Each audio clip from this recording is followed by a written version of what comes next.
kuna da hankali ku kun san abin da kuke yi? Ku dubi mahaifinku ku ɗauke shi ku kai shi kotu.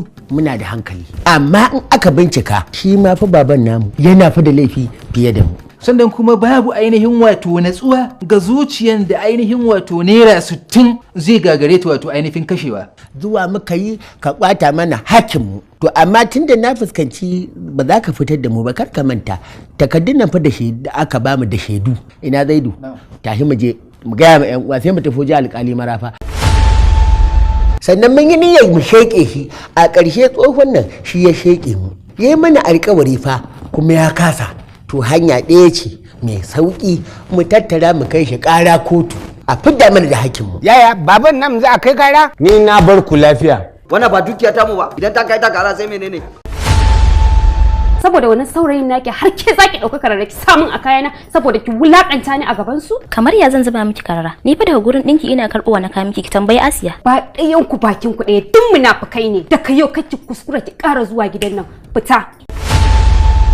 Kuran aje kotu din magaji. Na'am. Ka je ka mun magana da barista Gogori. To in ma za ka kira shi wannan abun ba za ka yi nasara ba.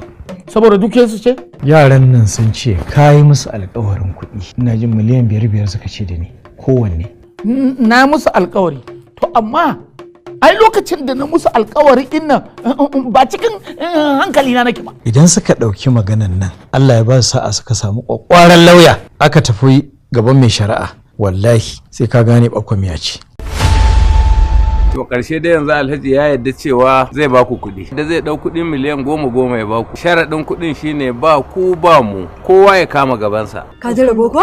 Tsakani da Allah Alhaji zai ba mu wannan kuɗi? Kuna ji na? Allah hargi baba daure, ina gajiya. To gashi dai jama'a gaba ɗaya zira'a ta haɗu. Kai kawai muke jira mu kira ka mu taho.